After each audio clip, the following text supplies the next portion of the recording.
નમસ્કાર, દૂરદર્શન સમાચાર સાથે હું અમિતા વાંજા। સૌપ્રથમ મુખ્ય સમાચાર। પૂરગ્રસ્ત ગુજરાતને હાલ પૂરતી 500 કરોડની સહાય જાહેર કરે છે પ્રધાનમંત્રી। જાનમાલ નુકસાનની મોજણી બાદ વધુ રકમ માટે ખાતરી આપી તો મૃતક પરિવારને 2 લાખ અને ઘાયલ માટે 50,000ની મદદ જાહેર કરી।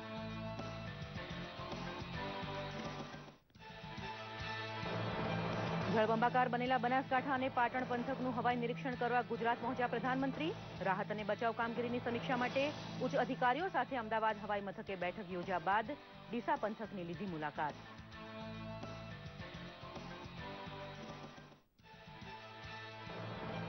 પાટણ બનાસકાંઠામાં પૂરના પાણી ઓસરતા અસરગ્રસ્ત ગામડે દવા, ખોરાક, પાણીનો જથ્થો પહોંચાડવાનો પડકાર ઉપાડવા સજ્જ બને છે તંત્ર।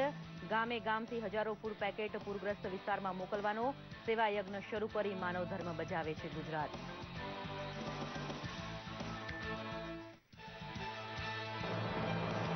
અને 21 તોપની સલામી સાથે ભારતના 14મા રાષ્ટ્રપતિ તરીકે રામનાથ કોવિંદે ગ્રહણ કર્યા શપથ। માટીના કાચા ઝૂંપડામાં બાળપણથી માંડી રાયસીના હિલ સુધીની જીવન સફરનો નમ્ર ઉલ્લેખ કરવા સાથે તેમણે હોદ્દો સંભાળ્યો।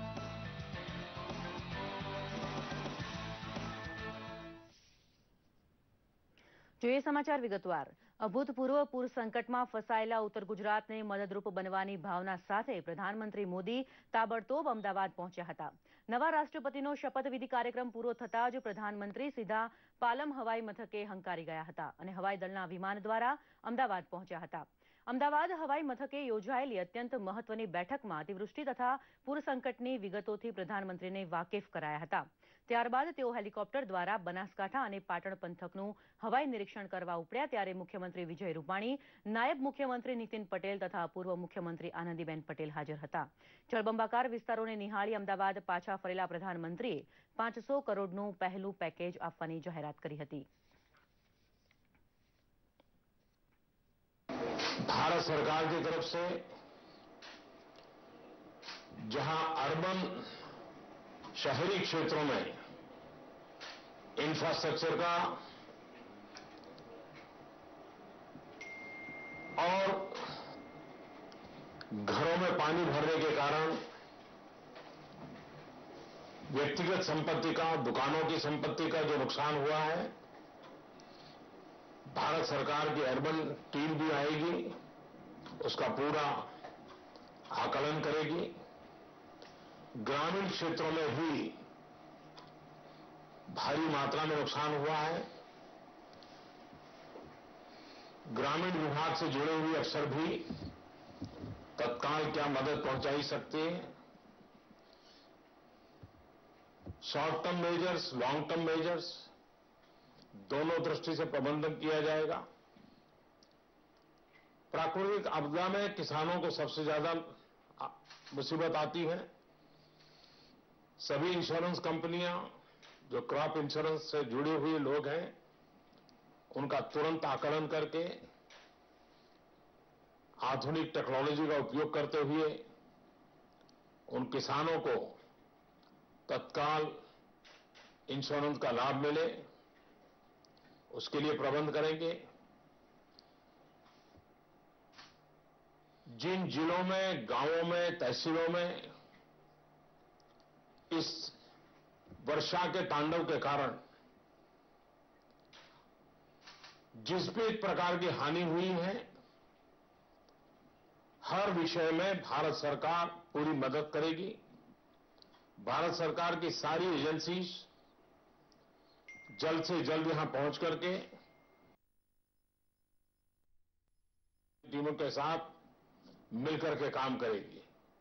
इस वर्षा के तांडव में जिन लोगों ने अपने स्वजन को खोया है, जिनकी मृत्यु हुई है, राज्य सरकार ने उनको तत्काल मदद दी है, लेकिन प्रधानमंत्री राहत कोष से उनको अतिरिक्त 2 लाख रुपया भी देने की मैं घोषणा करता हूं।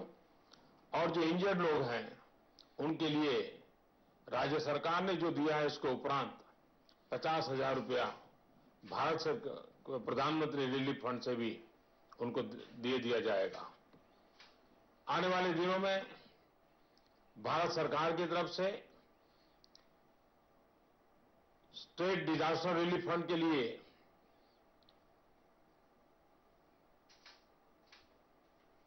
500 करोड़ रुपए से भी ज्यादा तत्काल मुहैया करा दिया जाएगा और सर्वे करने के बाद जो भी आवश्यकता होगी उस आवश्यकताओं को भारत सरकार तत्काल परिपूर्ण करेगी।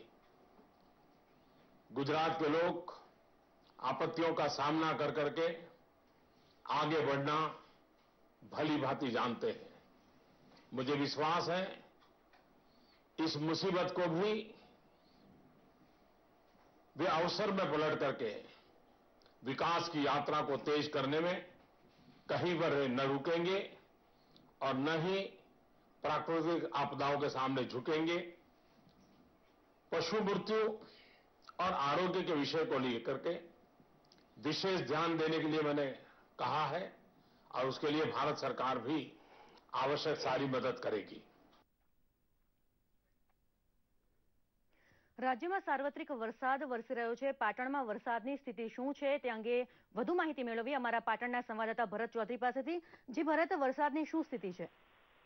જી, પાટણ અને બનાસકાંઠામાં મોડી રાતથી જ જે છૂટાછવાયા વરસાદને બાદ કરતા વરસાદી કહેર ઓછું થયું છે, પરંતુ જે પૂરના પાણી પણ ઓસરી રહ્યા છે અને અત્યારે વહેલી સવારથી જ એરફોર્સ દ્વારા જે હેલિકોપ્ટરથી જે લોકોના જીવ પડીકે બંધાયેલા છે બનાસના કાંઠે, ખાસ કરીને કાંકરેજ, રાધનપુર અને સમીમાં જે બનાસ નદી વહે છે એના કાંઠા વિસ્તારોના જે ગામડાઓ છે ત્યાં બચાવની કામગીરી શરૂ થઈ ગઈ છે। વહેલી સવારથી જ સમગ્ર તંત્ર લોકોનો જીવ બચાવવાના જે કામગીરીમાં જોડાયો છે। એનડીઆરએફ હોય, બીએસએફ હોય કે આર્મી, તમામ કુમકો અત્યારે કામ કરી રહી છે। તો બીજી તરફ આજુબાજુના જિલ્લામાંથી પણ જે પૂર રાહતની જે સામગ્રી છે તે પણ એકત્ર થઈ રહી છે। ખાસ કરીને જે સેવાભાવી સંસ્થાઓ છે તે પણ કામે લાગી ગઈ છે। સમગ્ર લોકોનું ધ્યાન અત્યારે બનાસકાંઠા અને પાટણના જે બનાસ નદીને કાંઠે આવેલા ગામડાઓમાં જે લોકોનું જીવન પડીકે બંધાયું છે તેને બચાવવાનું છે। જી ભરત, ધન્યવાદ સમગ્ર માહિતી બદલ। આગળ વાત કરીએ તો બનાસકાંઠામાં મેઘે ખમૈયા કરતા હાલ પૂરના પાણી ઓસરવા માંડ્યા છે, ત્યારે તંત્ર દ્વારા રાહત અને બચાવની કામગીરી પૂરજોશમાં શરૂ કરાઈ છે। છેલ્લા 24 કલાક દરમિયાન બનાસકાંઠા જિલ્લામાં પૂરના પાણીમાં ફસાયેલા 1000થી વધુ લોકોને બચાવી લેવામાં આવ્યા છે, જ્યારે સલામતીના આગોતરા પગલા તરીકે 46,000થી વધુ લોકોને સલામત સ્થળે ખસેડવામાં આવ્યા હતા। રાજ્ય સરકારના તમામ વિભાગોના અધિકારીઓ ખડે પગે છે। જોઈએ એક રિપોર્ટ। પાટણ અને બનાસકાંઠામાં વરસાદે વિરામ લેતા પૂરના પાણી ઓસરવા માંડતા એનડીઆરએફની ટીમ અને તંત્ર દ્વારા રાહતની કામગીરી તાબડતોબ શરૂ કરી દેવાઈ હતી। લોકોની સલામતી અને જાનમાલની ચિંતા કરીને ફૂડ પેકેટ્સ, ટેન્કરો દ્વારા પીવાનું શુદ્ધ પાણી પહોંચાડવાની કામગીરી પૂરજોશમાં શરૂ કરાઈ છે। ગાંધીનગર, મહેસાણા ઉપરાંત અન્ય જિલ્લાઓમાંથી 6 લાખ જેટલા ફૂડ પેકેટ્સ અને પીવાના પાણીના પાઉચ રવાના કરવામાં આવ્યા હતા।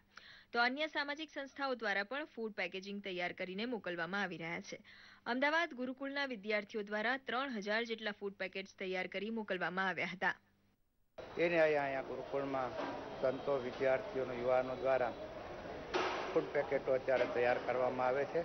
ખાસ કરીને તીખી પૂરી અને મગજના લાડુડીના 3000 પેકેટો તાત્કાલિક ધોરણે તૈયાર કરી અને ત્યાં મોકલવાનો અમે બંદોબસ્ત કરીએ છીએ। અમે બધાએ પાવન સિટી પરિવારે ભેગા થઈ ભાઈઓ અને બહેનોએ ફૂડ પેકેટ તૈયાર કર્યા છે અને તેમના સુધી આ મદદ પહોંચે એટલા માટે તૈયારી કરી છે। લગભગ 20, 22, 25,000 જેવા ફૂડ પેકેટ બની અને બનાસકાંઠા તરફ રવાના થશે। ઉત્તર ગુજરાતની પૂરની સ્થિતિમાં લશ્કરના જવાનો પણ વહીવટી તંત્રને ખડે પગે રહી મદદ કરી રહ્યા છે। ધ્રાંગધ્રા મિલિટરી સ્ટેશનના ગોલ્ડન કટાર ડિવિઝનની આર્મી કોલમમાં શિહોરી ગામમાં ફસાયેલા 60 જણાને રેસ્ક્યુ કરી બચાવી લેવાયા હતા।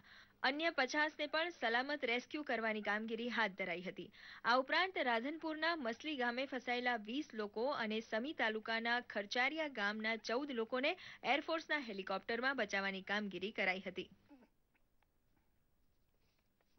રાજ્યમાં સાર્વત્રિક વરસાદ થતા વરસાદ બાદની પરિસ્થિતિ કેવી છે તે અંગે વિગતો મેળવીએ અમારા દૂરદર્શન સંવાદદાતા જયસુખ સિયાણી પાસેથી। જે જયસુખ, આખું ગુજરાત અતિવૃષ્ટિમાં ઝડપાયું છે, ત્યારે આફતની કેવી અસર જોવા મળી રહી છે?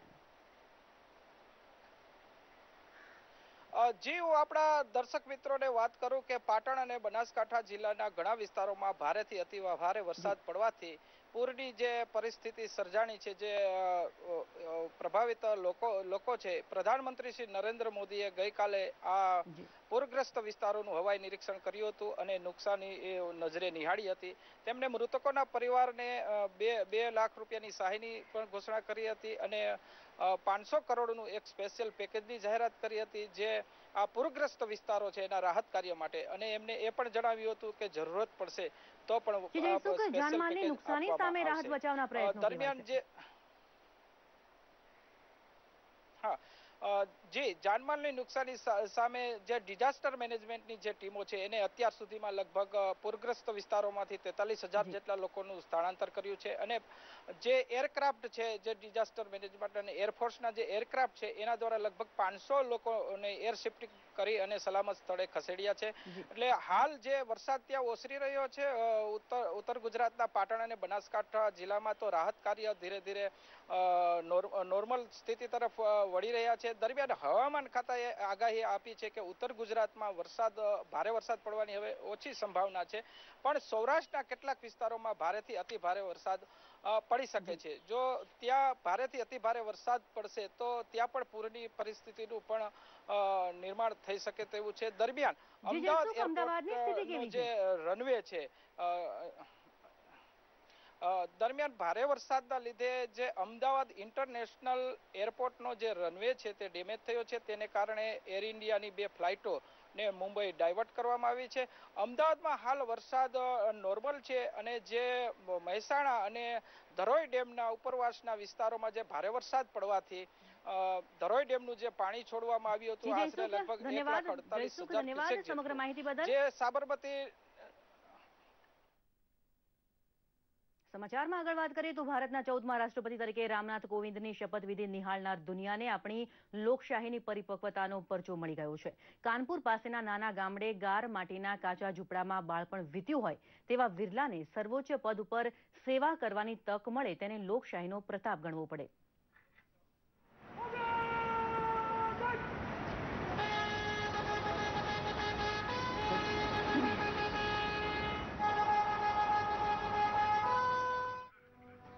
ભારતના 14મા રાષ્ટ્રપતિ તરીકે રામનાથ કોવિંદે શપથ ગ્રહણ કર્યા ત્યારે 21 તોપોની સલામી આપવામાં આવી હતી. मैं ईश्वर की शपथ लेता हूं कि रामनाथ कोविंद ईश्वर की शपथ लेता हूं कि मैं श्रद्धापूर्वक भारत के राष्ट्रपति के पद का कार्यपालन करूंगा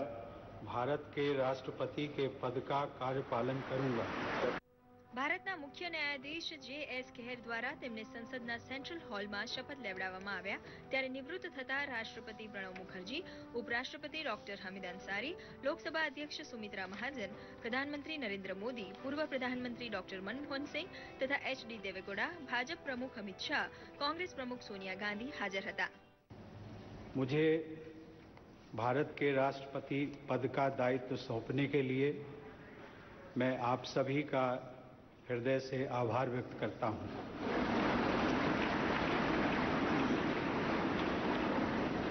मैं पूरी विनम्रता के साथ इस पद को ग्रहण कर रहा हूं. मैं इस महान राष्ट्र के 125 करोड़ नागरिकों को नमन करता हूं और उन्होंने मुझ पर जो विश्वास जताया है उस पर खरा उतरने का मैं वचन देता हूं. मुझे इस बात का पूरा एहसास है कि मैं doctor Rajendra Prasad, doctor Sarvepalli Radhakrishnan, doctor APJ. Abdul Kalam और मेरे पूर्ववर्ती श्री प्रणब मुखर्जी, जिन्हें हम स्नेह से प्रणबदा कहते हैं, जैसी विभूतियों के पद चिन्हों पर चलने जा रहा हूं. साथियों, हमारी શપથવિધિ બાદ રાષ્ટ્રપતિ કોવિંદે જણાવ્યું હતું કે ભારતની અનેકતામાં એકતાની સંસ્કૃતિ અનોખી છે અને દુનિયા તેને સલામ કરે છે. देश की सफलता का मंत्र उसकी विविधता है. विविधता ही हमारा वो आधार है जो हमें अद्वितीय बनाता है. इस देश में हमें राज्यों और क्षेत्रों, पंथों, भाषाओं, संस्कृतियों, जीवन शैलियों जैसी कई बातों का सम्मिश्रण देखने को मिलता है. हम बहुत अलग हैं, लेकिन फिर भी एक हैं और एकजुट हैं. અત્યારે બસ આટલું જ. વધુ સમાચાર માટે જોતા રહો દૂરદર્શન સમાચાર. નમસ્કાર.